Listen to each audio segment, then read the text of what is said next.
Jimmy Kimmel's back on the air, but just barely. And what about his future First Amendment expression and those of other Jimmy Kimmels? As we watch that play out, we now have Donald Trump continue to go after his political enemies, putting in his hand-picked former criminal defense lawyer Lindsay Halligan to go after the former FBI director, James Comey. We cover it all on the Legal AF podcast, and here's a clip. Let's kick it off. Well, let's start off with, tell me how you do it. Catch me up on things. Everything's good. Everything's really good. I can't complain. Yeah. How about you? I think it's going great. I think things are, one thing I like about this post-Kirk world that we live in, where Donald Trump tried to make Charlie Kirk a martyr, and instead he martyred Jimmy Kimmel. He kind of backfired on him. Since then, I really think because of Donald Trump's continued overreaching and trying to use and exploit the death of another human being here, a fallen hero for that group, and his attempts to exploit it so ham-fistedly to go after Democrats and liberals and everybody that doesn't wear a red cap of some sort and doing all that. I really see the Democrats and the leaders in the House and the Senate getting their footing and really finding a message. And it's hard when you're the party out of power, but I just see that group, that leadership from the DNC all the way into Congress and the Senate and the governors, of course, really starting to hit their stride. What do you think about that? Yeah, look, I still think the Democrats have a little ways to go to get their messaging together and really define who their leaders are going to be. Certain people are definitely rising to the top, I think, of good leadership roles, but I don't think it's clear yet who the leaders are going to be, who has the strength and fortitude to take on this administration. But I agree with you that there is hope, and there are people who are starting to tone down the rhetoric and say, we're a country, let's come together and let's find common ground and have conversations. I thought Jimmy Kimmel's his monologue last night was actually excellent. I thought he handled it really, really well. And I think there's a lot of people who are starting to think that Donald Trump has really gone too far. His administration has gone too far.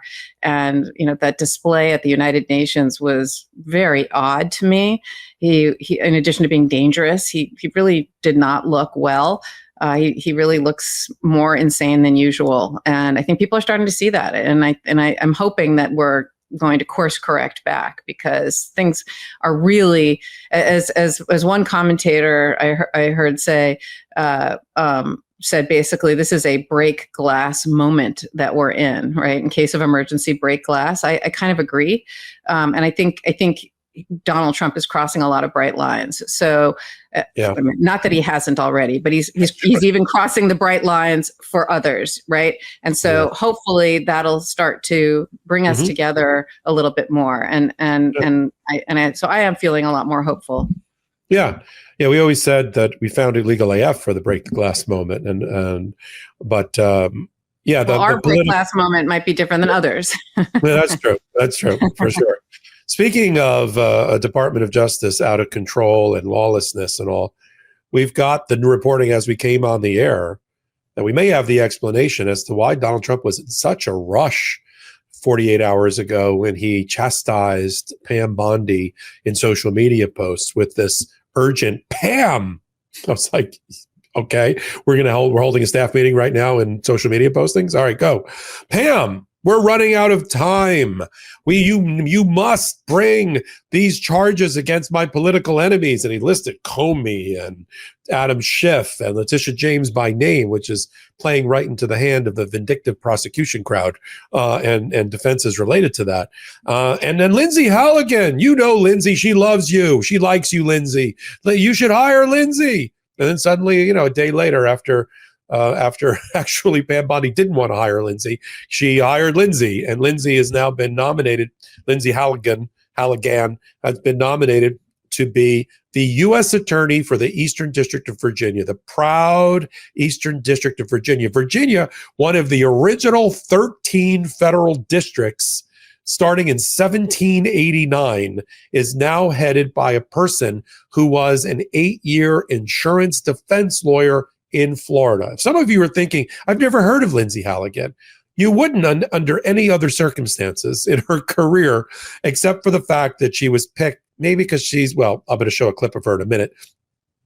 She was picked maybe because of her looks and because she's a Federalist Society person to be the local counsel in the Mar-a-Lago case for Todd Blanche and Emil Bovee. That's how we first learned about her. We looking her up, like, who is this person? I knew her law firm in Florida. I knew her background. I'm like, all right, well, car accidents, slip and fall. All right, that seems interesting. They must just be using her to sign pleadings until they get admitted. Nope. They brought her into the White House, put her onto the Smithsonian refurbishment, where she was charged with going through all the museums and making sure they were factually correct according to Donald Trump, meaning get rid of all those stubborn facts like Trump was impeached a few times and black people were enslaved by white people during the, slavery period. All those little stubborn little facts that Donald Trump doesn't want to acknowledge. So for those that are wondering, who is the new Eastern District of Virginia prosecutor who is now, according to reporting, been instructed to bring an indictment against former FBI director James Comey by this Tuesday, because there's a statute of limitations running on his testimony 5 years ago at this month before Congress. That's the reason he got rid of Eric Seibert, who was a Republican, as the career prosecutor in the Eastern District of Virginia when he refused. It was like a dress rehearsal. Bring a case against Letitia James for mortgage fraud, the New York Attorney General. No. All right, you're out. Who's up? Lindsay Halligan. Let me show you first, Karen, and the audience mainly, who Lindsay Halligan is. Let's play the clip of Lindsay Halligan. Can you share an update on what progress the White House has made so far? Yeah, so we sent a letter to leadership at the Smithsonian just requesting a review of all of the exhibits that are currently shown to the American public to ensure that they're not pushing a political or ideological narrative. And we met with the leadership at the Smithsonian yesterday, and it was really productive and helpful. And I think that we're going to be working together, and it's going to be very collaborative, and it's going to be part of making DC beautiful. Yep, trying to make D.C. beautiful. That's your new Eastern District of Virginia prosecutor, everybody, who's now been charged with bringing claims against James Comey. Before we show you the clip of James Comey testifying at Congress, let's bring in a real former prosecutor in Karen Friedman McNiffalo and talk about what we're watching, this shit show that we're watching in the Eastern District of Virginia to go after Donald Trump's political enemies. Yeah, so look, there's 94 federal judicial districts, and they're broken up by areas, so in New York, we have the Southern District of New York, the Eastern District of New York, the Western District of New York, and the Northern District of New York. And it's just, they're just geographical boundaries that are districts where they hear criminal and civil cases. And there's 94 of them. Not all of them are created equal, right? Some are more prestigious than others. Some handle more complicated cases than others. The Eastern District of Virginia is considered to be one of the premier top-notch U.S. attorneys' offices in this country. They also have something called the Rocket Docket that they're sort of famous for, and they get cases faster to trial than any other federal district. And so it's a hardcore place to practice that requires very serious lawyering. And so to put someone in who has zero prosecution experience whatsoever and who has basically her first day on the job. Now she's only going to be the acting U.S. attorney. The president has to nominate her, and then the Senate has to confirm her. If the two senators of Virginia will actually give her a blue slip and nominate her, I don't know that she's qualified to be confirmed, but it doesn't matter. You can be an acting United States attorney for I think it's 210 days before you no longer can be in that position. That's certainly enough time to do exactly what her marching orders are, which is to indict Jim Comey and others. And as you said, the statute of limitations runs in less than a week. And so she has to rush and go do it. And she has been brought in to basically overrule the prior administration, the prior person that was handpicked, Mr. Siebert, who was handpicked by Donald Trump to be his United States attorney, right? Saying that he was the person I picked for this prestigious job, who said, there is no case, there is no crime. You have to imagine that is what the FBI agents and the line prosecutors who are actually doing the work, right? Because there's tons of prosecutors who work under the U.S. attorney and report up to the U.S. attorney, who actually look at the case, look at the facts, look at the law, and they all are saying there is no case here to be brought. That is why Mr. Siebert was fired or resigned, depending on who you believe, whose story you believe, his or the president's. And she is basically, on her first day on the job, announcing there will be an indictment. She hasn't announced it, but it's leaked. So he might as well as announce it that it's coming out that Mr. Comey, Jim Comey, the former director of the FBI, is going to be indicted. And that is just staggering to me and shocking to me. I don't know how they're going to get line prosecutors to actually do it. I don't know where they're going to get the evidence to do it. Let's see if they'll be able to get a grand jury to indict. Don't forget, in Washington, D.C., there were I think there were 3 times they tried to present a case recently of somebody who threw a sandwich at an ICE, I think it was Homeland Security or ICE agents, and the grand jury was like, no, we're not indicting this case. We'll see if a grand jury will actually indict this case. But either way, this is the rocket docket. I could see this case going very quickly. And, prosecutors have an ethical obligation to not bring cases if you can't sustain both a conviction and sustain an appeal, right? You can't, you have to be able to bring a case. You have to be able to prove a case beyond a reasonable doubt to bring a case. That is your ethical obligation as a prosecutor. Those are the rules. And so these prosecutors, these line prosecutors, if they do bring this case and they ultimately, there's going to be a vindictive prosecution, selective prosecution claims, right? Saying this was just, he said, find me the man and I will find the crime is basically what the marching orders they're giving about this case. And they're just finding a crime. They're going to stick it on him. And I think they have a decent case for vindictive prosecution, although that is hard to sustain, those very hard cases to bring. Here, thankfully, Trump and everybody else, that tweet to Pam Bondi, where he said that you mentioned that Pam, you need to basically indict this case. They have a pretty good case. He's saying the quiet part out loud. I think he has a good vindictive prosecution claim, and I think that he could either get the grand jury to dismiss the case, a judge to dismiss this case, or maybe even an acquittal in the end. Obviously, I don't know anything about what the case is. Yeah. I'm just talking about the hoopla surrounding the case that is so highly unusual, so politically charged. Yep. We'll see. Well, one of the things that the new bombshell reporting says it's going to be over, and why there's a rush. Now we understand, if this is true, why Donald Trump was telling Pam Bondi in that social media post, which I agree with you. They should just type Exhibit A on the bottom of that in their motion for dismiss for vindictive prosecution, is that there's a time limit on Comey. He gave testimony on September 30th, 2020 to Congress, 4 hours worth, about the Russia investigation and the FBI's role in it. That timer is 5 years for lying to Congress. That's up on Tuesday. Doesn't have a lot of time. Let's assume there is a grand jury already lying around in the Eastern District of Virginia, that her line prosecutors, because she's not competent to do it. Did you see her? She's not. She's 8 years out of law school. She's never been a prosecutor. She's not going to go get an indictment from a grand jury on a high profile matter against the former FBI director. That'll be dead on arrival. So she's got to rely on some career prosecutor who's still in the office to do that job. But the lying to Congress part, I mean, I listened to the 4 hours of testimony. I went through the transcript. He was pretty honest and forthright. I can't imagine there's a spot in there where they're going to go, aha, he lied about being the source of a leak or this or that. In fact, we have a clip from the actual testimony. Let's run that clip. 7th, 2016, the U.S. intelligence officials forwarded an investigative referral of FBI Director James Comey and Assistant Director of Counterintelligence Peter Strzok regarding U.S. presidential candidate Hillary Clinton's approval of a plan concerning U.S. presidential candidate Donald Trump and Russian hackers hampering U.S. elections as a means of distracting the public from her use of a private email server.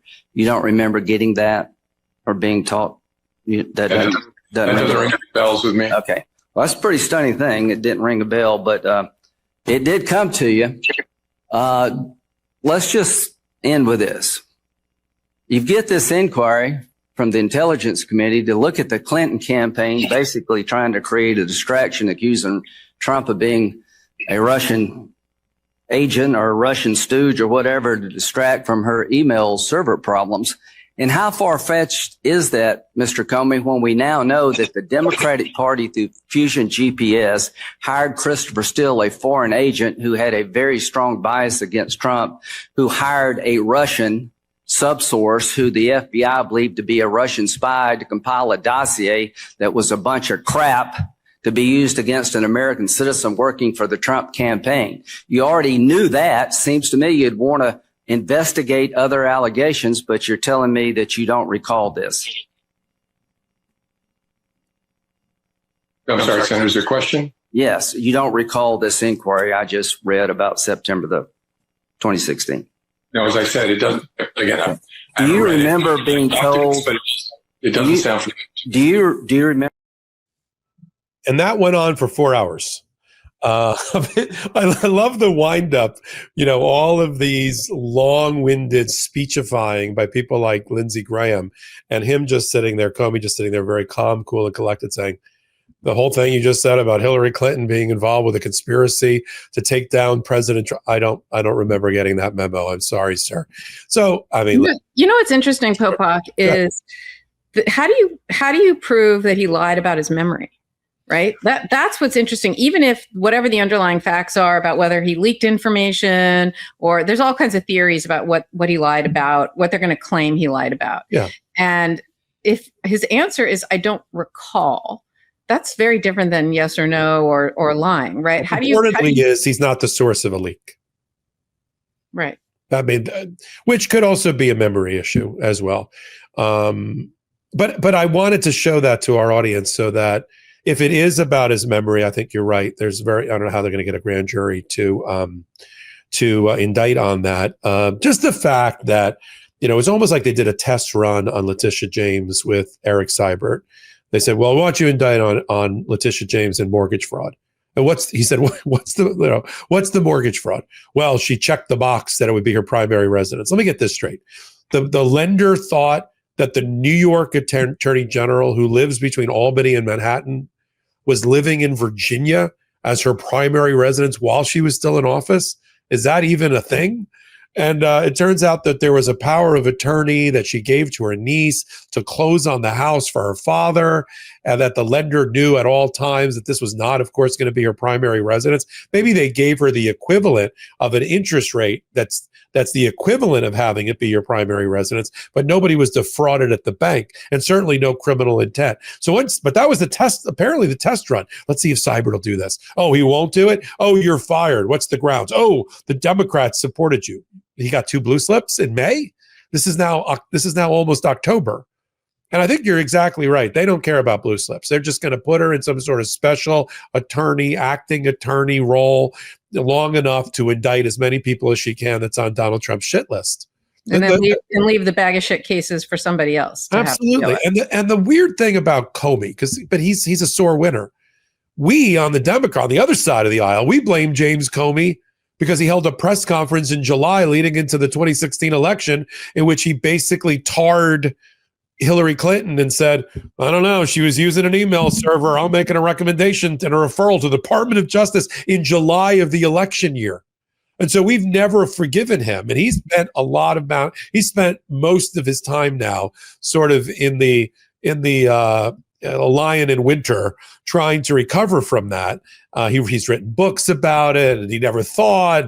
But everybody that ever had his role said, why are you giving a press conference? You're not the Department of Justice. I mean, you're the FBI. Don't talk about investigations during an election season. So we never forgave him for that. I just think it's ironic that Donald Trump won that election. There was no interference, but he won't let it go.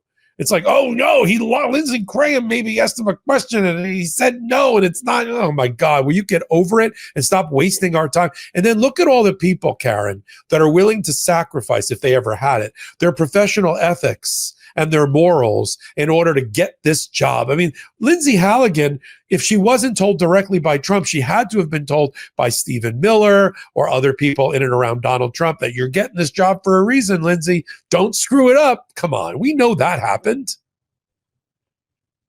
Yeah, it's crazy. Yeah. It's absolutely, this whole thing is just bananas to me.